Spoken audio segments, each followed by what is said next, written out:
Dalam setiap tempat yang ditinggalkan, ada sesuatu yang tertinggal. Sebuah kisah, sebuah bayangan, atau mungkin sebuah kutukan.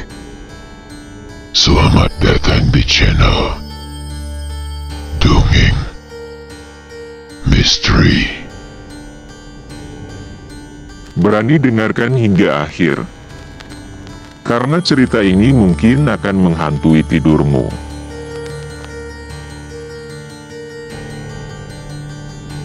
Kisah horor Pocong Ririn.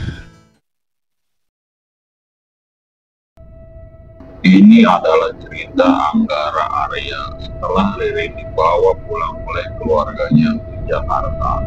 Namun ternyata masalah dengan iblis penghuni mantel yang merubah Ririn menjadi pocong masih belum selesai. Disinilah akan diceritakan Kang Arangga Arya secara lengkap.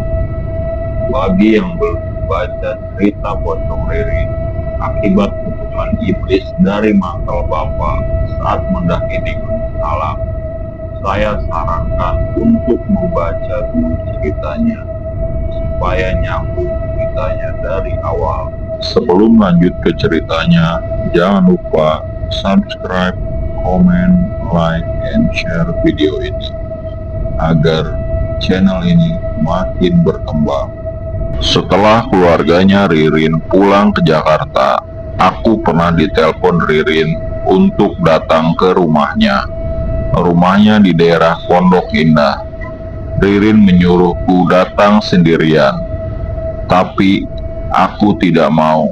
Aku datang ke sana bersama si Abang. Dijemput di terminal Lebak Bulus. Rumahnya besar sekali. Aku datang ke rumahnya, kan awalnya cuma buat jengukin Ririn. Aku pikir sore aja aku bisa balik lagi ke Sukabumi. Jam 3 sore, kita berdua udah mau pulang. Ririn nahan kita pulang. Dia bilang, Arya gitu, orang pengen ditemenin kok pulang. Arya nginep aja di sini. Aku sama si Abang akhirnya gak jadi pulang. Jam 4 izin pulang, ditahan lagi. Jam 5 mau pulang, ditahan lagi sama Ririn. Aku jadi takut, ini Ririn kenapa sih sama aku? Ririn ngomong ke aku, Arya, Ririn bukan pocong lagi, Ririn udah normal. Aku jadi serba salah. Sikap Ririn ke aku beda banget. Terus Ririn bilang ke si Abang, Abang kalau mau pulang ya pulang aja, Arya nginep di sini. Si Abang emang, dia beneran pulang, aku ditinggal sendirian. Aku tampan dan polos, berumur 17 tahun, diam di Jakarta tanpa teman. Singkat cerita, aku terpaksa nginep di rumah Ririn. Ternyata Ririn emang pengen ada yang nemenin. Soalnya semenjak kejadian di Gunung Salak, tiap malam dia didatangi makhluk-makhluk aneh. Sebetulnya bukan aku saja, hampir semua orang yang ikut camping pernah nemenin, tapi semuanya pada gak ada yang bertahan. Malam pertama di rumah Ririn adalah malam paling serem yang pernah aku rasain. Masalahnya, rumahnya Ririn itu jauh dari Kesan Angker. Rumahnya enak banget, tapi suasananya aneh. Rabu sampai Minggu, aku di rumah Ririn. Aku gak kena masalah di sekolah, karena ibu Ririn menelpon ke sekolahku, minta izin langsung ke kepala sekolah. Aku tidur di tengah rumah, di depan TV. Tengah malam, HP-ku berbunyi. Yang telepon itu Laras. Tahu dia ngomong apa ke aku? Semenjak pulang dari rumah sakit, Laras sama minta nemenin Ririn. Laras nanya ke aku, Arya beneran di rumahnya Ririn?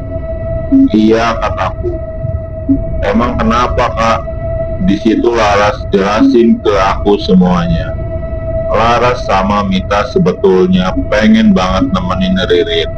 Laras bilang kalau di atas jam 12 Ririn yang lagi tidur masih suka berubah jadi pocong.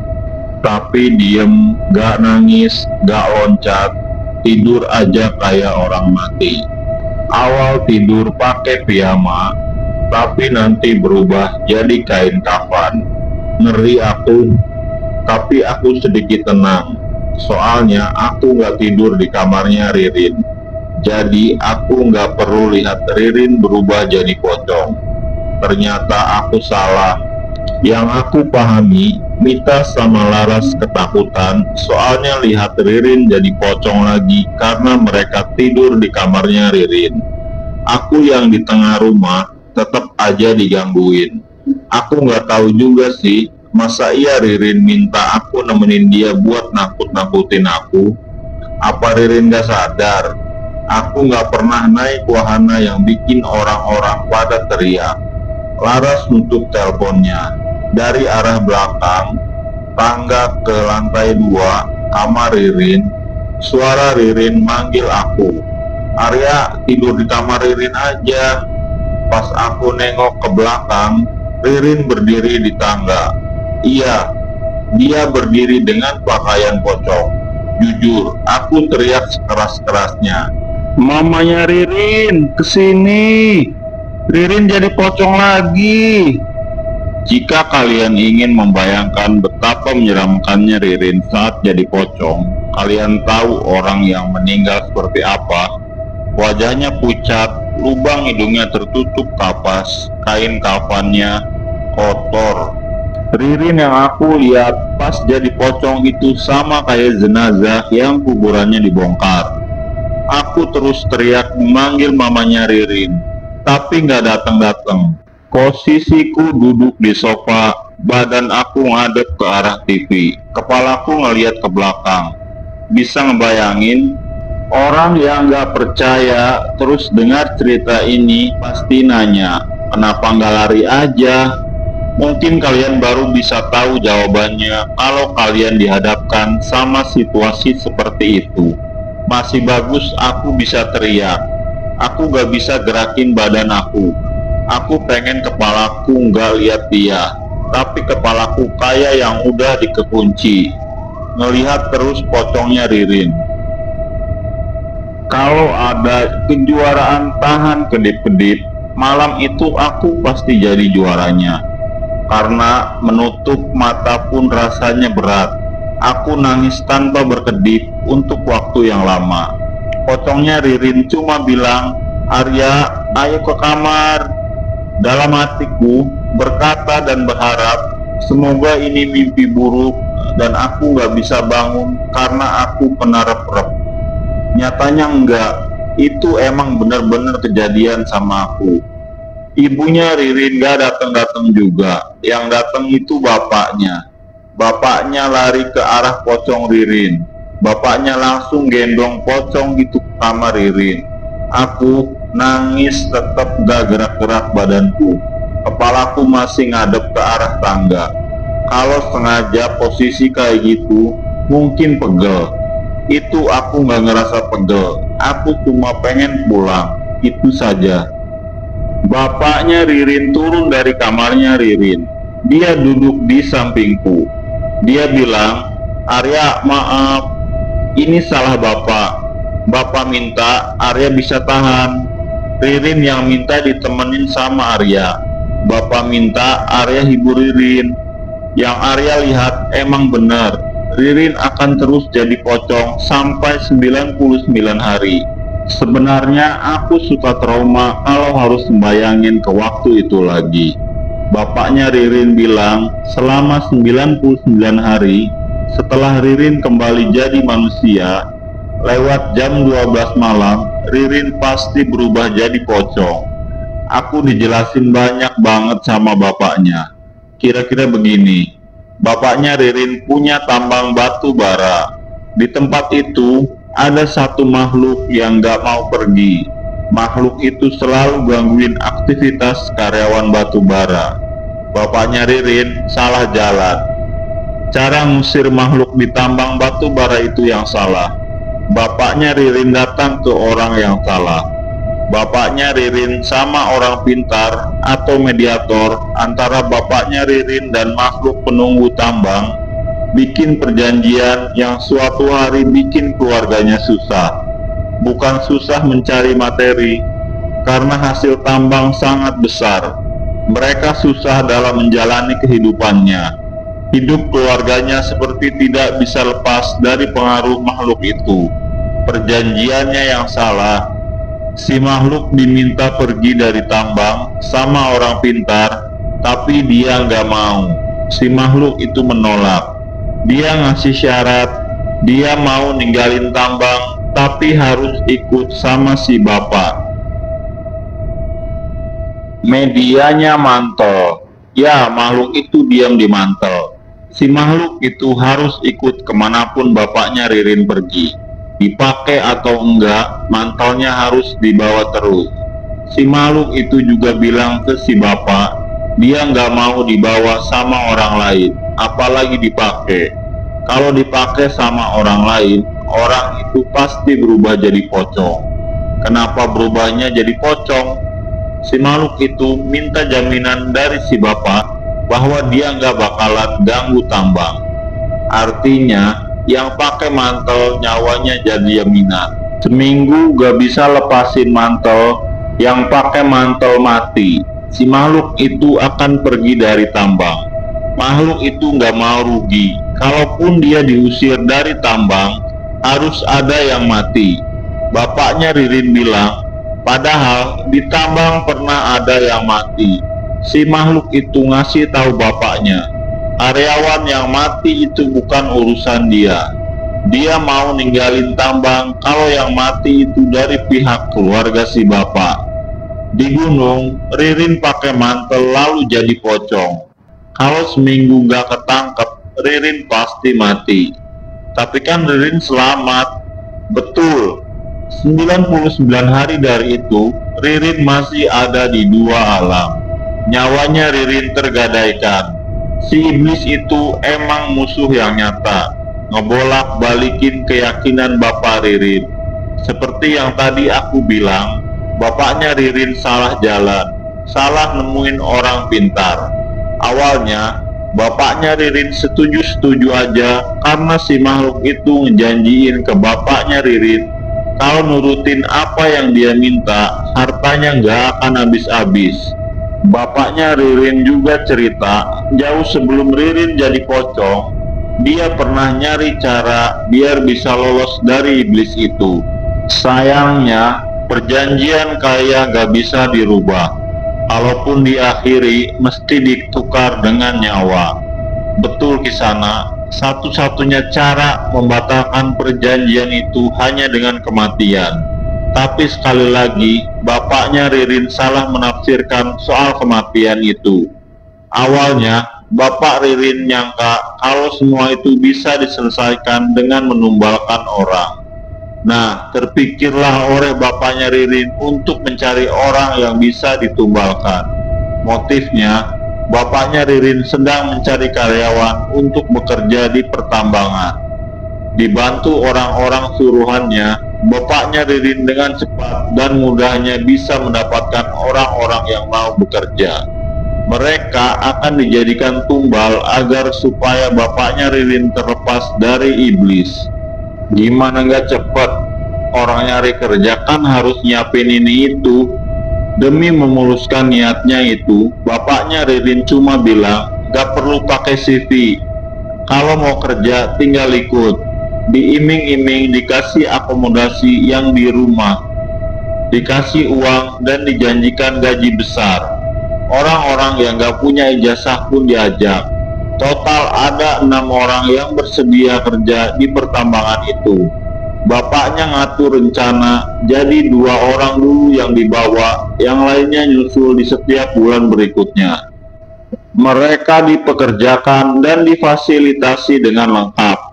2 orang yang pertama tiba di tambang, bapaknya Ririn dibantu sama orang-orangnya udah buat persiapan untuk menumbalkan mereka.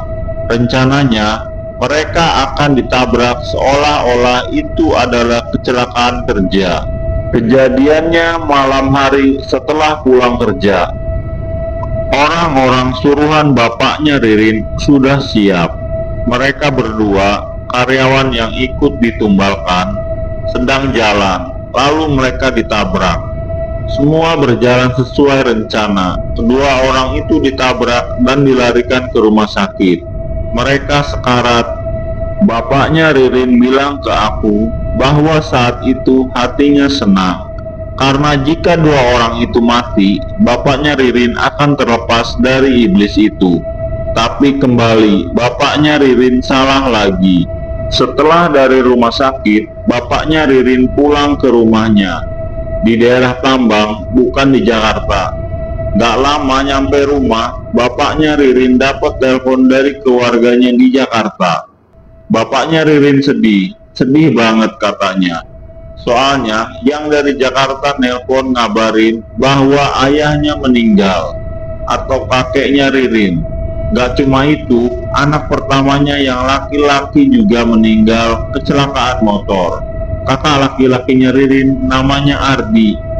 Bapaknya Ririn ingin pulang, tapi sudah malam dan jarak ke bandara itu jauh. Sedangkan pesawat adanya siang hari. Bapaknya Ririn tidur sambil menangis. Setelah itu, gak lama bapaknya Ririn tertidur, tapi matanya langsung terbuka saat dia dengar ada suara laki-laki tertawa. Bapaknya Ririn bangun, lalu duduk di kasur. Tiba-tiba wajah bapaknya Ririn digampar sampai dia jatuh dari kasur. Waktu nyoba berdiri, kepalanya ditutupi sama mantel. Mantel nutupin muka bapaknya Ririn dan gak bisa dilepas. Suara ketawa itu makin menyeramkan. Bapaknya Ririn bilang dia ketakutan banget karena sebetulnya mantel itu disimpan di lemari rumahnya yang di Jakarta, bukan di rumahnya yang di daerah Tambang. Bapaknya Ririn nyoba lepasin mantelnya, tapi tetap nggak bisa. Setelah itu, iblis yang ketawa itu ngomong, "Diam kamu, dengarkan." Bapaknya Ririn diam sambil nangis. Gimana gak nangis? Dia kehilangan ayah dan anak pertamanya, terus didatangi iblis dengan cara seperti itu. Dan itu semua karena perbuatan dirinya sendiri. Si iblis itu ngomong, "Kamu mau menipuku? Kamu korbankan orang lain untukku? Semua itu karenamu. Ayah dan anakmu mati karenamu." Intinya gini, kakeknya Ririn emang udah tua dan lagi sakit keras. Kakaknya Ririn suka balapan liar.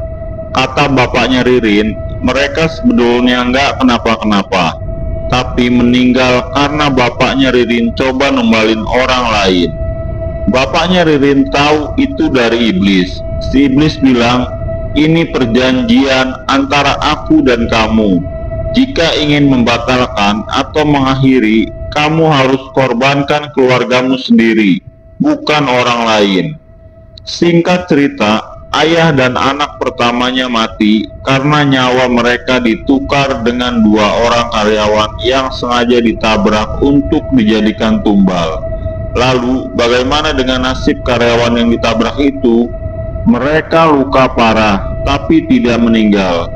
Bapaknya Ririn cerita lagi bahwa si iblis baru bisa pergi, baru mau batalin perjanjian kalau bapaknya Ririn mau ngorbanin dirinya sendiri, istrinya, atau anaknya. Aku masih ngobrol sama bapaknya Ririn di sofa, dimana hati sama perasaanku masih acak-acakan.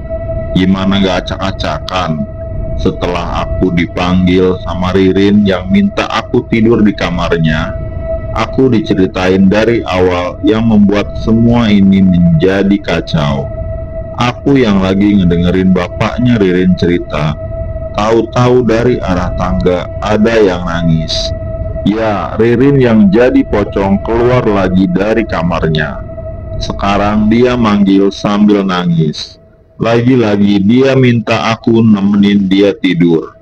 Bayangin aja, aku harus nemenin tidur orang yang masih hidup, yang raganya jadi pocong. Aku harus gimana? Atau aku harus lari ke hutan belok ke pantai? Bapaknya Ririn bilang ke aku, "Arya, temenin Ririn ya." Kalau nggak ditemenin, takut Ririn gini terus. Kasihan Ririn. Arya mau ya temenin Ririn. Bapak mohon. Aku pengen banget ngomong. Bapak kasihan sama Ririn. Terus bapak nggak kasihan sama saya. Si bapak kembali nyamperin Ririn. Sekarang dia ngajak aku. Arya, ayo ikut. Lalu si bapak gendong lagi pocongnya Ririn ke kamar. Ririn ditempatkan di kasur. Si bapak keluar lalu bicara. Bapak ke kamar. Kalau ada apa-apa, panggil ya. Arya di sini temenin Ririn. Mau nggak mau, aku nemenin Ririn yang jadi pocong itu di kamarnya. Jelas aku gemeteran. Ririn tidur di kasurnya, aku duduk di dekat pintu. Biar kalau ada apa-apa, aku bisa lari. Aku yang lagi nahan ngantuk, nahan takut, dan nahan kencing, ini dipanggil sama Ririn. Sambil nangis Ririn bilang, Arya, sini deket Ririn. Ririn takut. Aku ngumpulin nyali demi dia. Aku deketin dia. Di situ aku masih berdiri dan ngeliatin ke atas. Aku nggak tahan lihat mukanya Ririn. Dia ngeliatin aku, terus ngomong, Arya duduk. Ririn takut. Ririn pengen ditemenin. Kalau gini caranya, aku berani ikutan uji nyali deh. Aku duduk dan di situ dia masih ngomong sambil nangis. Perasaanku yang awalnya takut berubah jadi sedih. Gimana mungkin aku nggak sedih? Ririn bilang, Arya, Ririn takut, Ririn kepanasan, Ririn kesiksa. Arya, kalau Ririn mati, doain Ririn ya. Ririn bilang ke aku, Arya jangan takut ya. Sebenarnya ini bukan Ririn. Ririn nggak tahu di mana. Aku awalnya nggak ngerti. Lalu sedikit-sedikit aku mulai tahu maksudnya Ririn. Jadi setiap lewat tengah malam, jiwa sama raganya Ririn itu terpisah. Jiwanya ada di tempat gelap, sempit dan sepi. Sementara raganya ada di pertambangan. Maksudnya gini, raganya dibawa sama iblis itu ke pertambangan. Kenapa ke pertambangan? Soalnya si iblis di pertambangan itu marah dan bawa Ririn ke sana sebagai jaminan. Marah kenapa? Si iblis marah karena mantel tempat dia diam dibakar saat nolongin Ririn. Pasti ada yang bilang gini, minta ganti mantel. Lah, mantel kan banyak, tinggal beli. Masalahnya, mantel itu mantel yang jumlahnya sedikit. Iya, si iblis mau diem di mantel yang sama persis sama mantel yang waktu itu dibakar. Yang aku tahu dari bapaknya Ririn, mantel itu cuma diproduksi terbatas. Cuma ada 100 mantel, dan mantel itu kebanyakan yang punyanya adalah orang super tajir yang diamnya pun di luar negeri. Terus gimana dong sama Ririn? Ya mau gak mau, sebelum mantelnya ada, Ririn pasti jadi pocong terus. Bapaknya kok diam di rumah, nggak cari mantel lagi buat si iblis. Jadi gini, iya, kakaknya Ririn ngasih mantel itu sebagai hadiah ulang tahun bapaknya. Kakaknya Ririn itu kuliah di Australia, tapi mantel itu dibeli sama kakaknya Ririn saat transit di Singapura. Apa kakaknya Ririn tahu soal masalah yang sedang terjadi pada keluarganya? Jawabannya tidak. Dia hanya tahu kalau kakaknya yang laki-laki sama kakeknya meninggal, tapi dia belum bisa pulang ke Indonesia. Singkat cerita, si bapak minta kakaknya Ririn buat nyari mantel yang sama. Harus ada, harus ketemu, berapapun harganya nanti dibayar. Kakaknya Ririn gak pernah benar-benar nyari mantel itu. Dia baru nyari setelah dia nelpon aku. Sebenarnya bukan nelpon aku, tapi dia nelpon Ririn. Aku yang angkat teleponnya. Di situ aku ngobrol sama kakaknya Ririn. Panjang bener. Kakaknya Ririn nangis, terus bilang, ya Tuhan, Bapak nggak cerita ke aku. Ririn gimana? Aku bilang kalau Ririn tiap tengah malam pasti jadi pocong. dan baru bisa normal lagi kalau mantel itu ada buat media si iblis itu bersarang dan berdiam diri. Disitulah kakaknya Ririn nyari mantel, nyari di Australia. Dia nyari info ke toko yang ada di Singapura. Siapa aja yang beli mantel itu? Kakaknya Ririn ke Singapura. Singkatnya, 100 mantel itu kebanyakan dimiliki oleh orang kaya. Kakaknya Ririn dapat list orang-orang yang beli mantel itu. Tibalah kakaknya Ririn di Indonesia. Dia pulang ke rumah, dia langsung peluk Ririn sambil nangis. Ririn bilang, "Tumben kakak pulang peluk aku." Nangis lagi. "Kamu merasa kehilangan kakek sama abang ya?" "Udah kak, masih ada aku." Gini, Ririn sebenarnya nggak sadar bahwa nyawa dia itu terancam. Betul, Ririn nggak pernah sadar bahwa setiap malam dia berubah jadi pocong. Dia cuma tahu kalau dia berangkat camping ke gunung, terus dia kecelakaan, lalu dirawat di rumah sakit. Artinya, dia nggak pernah sadar dengan apa yang dialami selama ini. Di hari itu, aku nganterin kakaknya Ririn keliling Jakarta nyari orang pemilik mantel yang sama dengan mantel yang bikin Ririn jadi pocong. Bertemulah kita dengan ibu-ibu sosialita. Kakaknya Ririn nanya, "Ibu pemilik mantel ini kan ya?"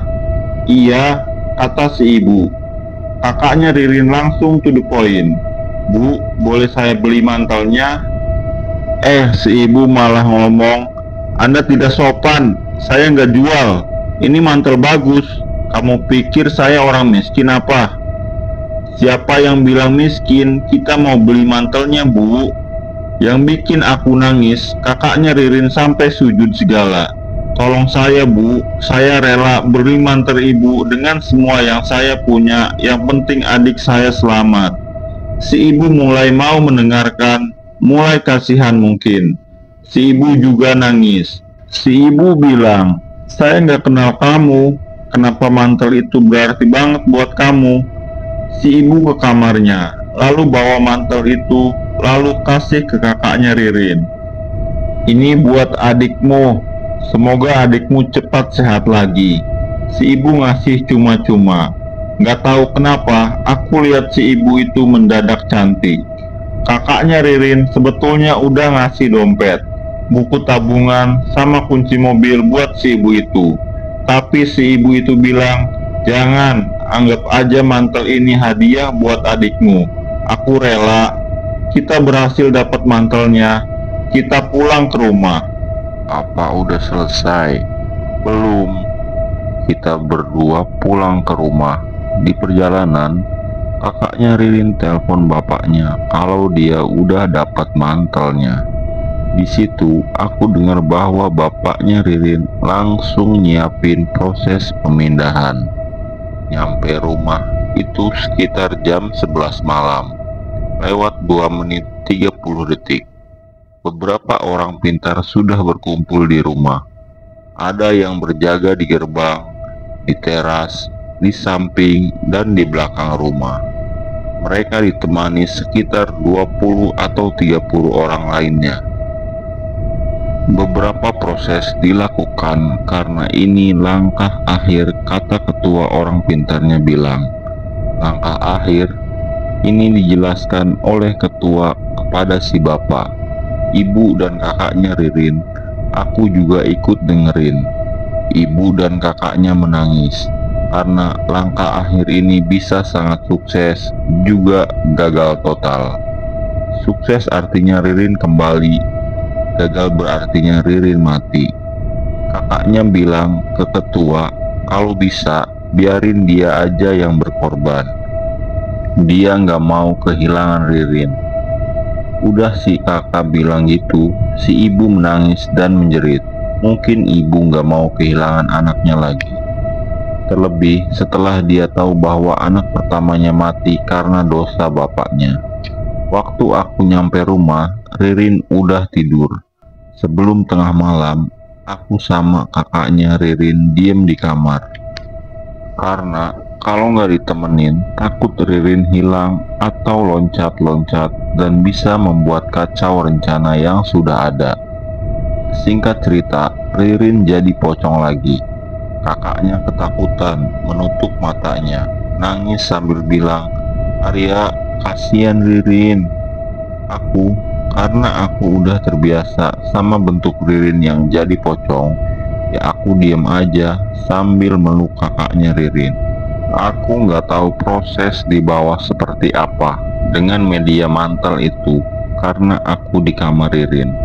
Beberapa saat kemudian, ketua datang ke kamar nyuruh aku pegangin kakinya Ririn. Kakaknya disuruh pegangin kepalanya. Demi Tuhan, aku lemes tak berdaya. Kata ketua, nanti Ririn pasti teriak, pasti gerak. Kalau Ririn nanti bilang kepanasan, kakaknya harus ngelepasin tali pocong di kepala Ririn. Ketua ke bawah lagi. Dia hanya memberi arahan apa yang harus kami berdua lakukan pada si pocong ini nanti. Gak lama, angin mulai kencang sampai kaca kamar Ririn pun kebuka. Petir kencang bener. Lalu terdengar suara aneh. Dia tertawa. Aku rasa ini suara si iblis itu. Suara bikin aku lemes, ngeri banget deh ngebayanginnya. Pocong Ririn mulai ketawa. Kakaknya nangis, aku pegangin kakinya Ririn. Pocong ketawa sambil gerak-gerak gitu. Tangan aku rasanya panas banget. Kain kafannya kotor, bau busuk. Setelah itu Ririn bilang, "Panas, lepasin, panas." Kakaknya Ririn langsung buka tali pocongnya Ririn. Singkat cerita, pocong itu mulai berubah jadi Ririn. Kain kafan sedikit-sedikit hilang. "Ririn, maaf." Aku langsung tutupin pakai selimut. Badannya kotor, bau busuk, kakaknya sampai muntah. Efek pertukaran dimensi, kata ketua. Aku kan di kamar Ririn, jadi aku gak tahu proses di bawah seperti apa. Tapi yang aku dengar, prosesnya berhasil memindahkan si iblis ke mantel. Setelah itu, kita semua kumpul di kamar Ririn. Ketua ngejelasin bahwa mantel itu akan dilenyapkan. Meskipun sukses, tapi melenyapkan mantel itu masih ada resikonya. Resikonya tetap kematian Ririn. Setelah berdiskusi, prosesnya aku nggak tahu seperti apa. Aku tetap di kamarnya Ririn sama kakaknya. Masih pegangin Ririn yang nggak bisa diem. Tapi masih bisa diatasi karena dipeluk sama kakaknya. Singkatnya, mantel dilenyapkan. Ririn udah tenang lagi. Udah selesai. Si ketua sama bapak dan ibunya ke kamar Ririn.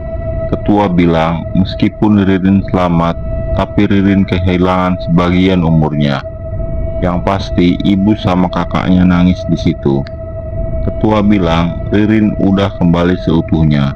Biar Ririn gak trauma, ketua akan menghilangkan sebagian ingatan Ririn. Si ketua itu lunasi air ke Ririn. Ririn yang masih setengah sadar, ia minum saja. Setelah proses itu, Ririn tidur. Kata ketua, sudah aman. Ketua udah bilang aman, aku sama kakak Ririn turun ke bawah, ke ruang tengah. Kita ngobrol ini itu. Dia juga bilang makasih ke aku karena udah nemenin Ririn, juga ngebantu dia nyari mantel. Kita ngobrol sampai ketiduran. Pagi pun tiba, aku bangun. Semuanya udah pada bangun dan kita ngumpul di ruang makan. Ririn datang sambil tersenyum. Pokoknya ceria banget. Dia nanya ke semuanya, "Pagi bapak, ibu, kakak, si abang kemana ya?" Semua nggak ada yang jawab. Ririn bilang lagi, "Si abang kebiasaan ya, mau sampai kapan sih dia balap liar gitu?" Ririn juga bilang, "Bu, jenguk kakek di rumah sakit yuk." Kayaknya udah lama Ririn nggak jenguk kakek. Ibu nangis. "Ibu kenapa nangis?" kata Ririn. Dia gak nanya aku. Tiba-tiba dia ngomong, ada orang." "Bu, ini siapa?" Nanya ke ibunya. Dia lupa sama aku. Dia lupa sama orang yang nemenin dia waktu dia masih jadi pocong. "Ibu, bapak sama kakaknya kelihatan bingung harus ngejelasin ke Ririn kayak gimana. Aku mau ajak kalian kembali ke cerita di Gunung Salak. Waktu Ririn di gunung jadi pocong, anak-anak yang lain pulang duluan ke Jakarta. Saat mereka pulang, Ririn masih jadi pocong kan? Nah, selama itu pula mereka dihantui oleh makhluk-makhluk aneh. Cerita Laras ke aku soal anak-anak yang dihantui ini sebetulnya nggak bikin aku aneh. Karena salah satu orang pintar itu bilang ke aku, semua orang yang melihat kejadian Ririn jadi pocong, semuanya terkena sial juga. Sial yang dimaksud orang pintar itu adalah mereka akan terus-terusan dihantui sampai Ririn kembali seperti semula. Pokoknya, semua orang yang ikut camping ke Gunung Salak semua kena teror. Hampir setiap malam mereka digangguin, entah dari suara ataupun mimpi buruk. Yang menghantui mereka siapa? Ririn. Bukan, yang teror mereka adalah hantu-hantu yang dari Gunung Salak. Waktu aku, Bapak Ririn, dan orang pintar kembali ke gunung buat bukain mantel yang bikin Ririn jadi pocong. Pocongnya Ririn kan diusir sama penunggu gunung. Kesel mungkin si penjaga gunung sama kegaduhan yang kita bikin. Si penjaga gunung nyuruh anak buahnya neror kita semua. Konon si penjaga Gunung Salak bisa menampakkan diri menjadi sosok yang tinggi besar, kadang menyerupai kakek-kakek, nenek-nenek, ular besar, atau monyet yang sangat besar. Dan katanya mereka merasa terusik sama kehadiran manusia. Jauh sebelum aku ke Gunung Salak, temanku yang pernah camping di sana didatangi monyet yang gede banget. Tiba-tiba monyet itu datang dan bilang ke mereka, "Pulang." Temanku yang didatangi sama penjaga Gunung Salak itu langsung pulang tengah malam, dimana nggak mau nurut. Monyetnya gede tapi ngomongnya kayak manusia. Balik lagi ke cerita di rumah Ririn. Aku bilang kan semua keluarganya bingung jelasin ini ke Ririn. Ririn nanya ke aku siapa, nanya kenapa abangnya nggak pulang, lalu pengen jenguk kakeknya. Sebenarnya saat Ririn camping itu, Ririn udah tahu kalau kakaknya yang laki sama kakeknya itu sudah meninggal. Tapi kenapa Ririn jadi lupa sama mereka dan juga aku? Itu karena efek dari langkah akhir di mana ketua menghapus sebagian ingatan Ririn. Singkatnya, ketua menghapus ingatan Ririn kira-kira 2 atau 3 tahun ke belakang. Jadi pas Ririn bangun tidur lalu ke ruangan makan itu, memori di otaknya dia hanya sebatas di sana saja. Artinya apa yang dilakukan Ririn selama 2 atau 3 tahun ke belakang dia nggak akan ingat. Ya jelas dia lupa sama aku, orang aku kenal pas di gunung doang. Di saat keluarganya bingung jelasin ke Ririn, tiba-tiba ada ketua datang. Bukan tiba-tiba sih, emang si ketua belum pulang juga dari rumah Ririn. Si ketua nyelamatin keluarganya Ririn dan aku yang lagi pada kebingungan. Setelah kejadian itu, aku sama ketua pamit pulang. Itulah hari terakhir aku bisa melihat Ririn yang ceria lalu menangis di waktu yang sama. Ririn ikut kakaknya ke Australia. Beberapa hari sebelum ke Australia, kakaknya Ririn sempat telepon aku. Dia bilang bahwa mereka akan ke Australia memulai hari yang baru di sana. Terima kasih sudah menonton sampai habis. Jangan lupa subscribe dan tekan loncengnya supaya tidak ketinggalan cerita selanjutnya.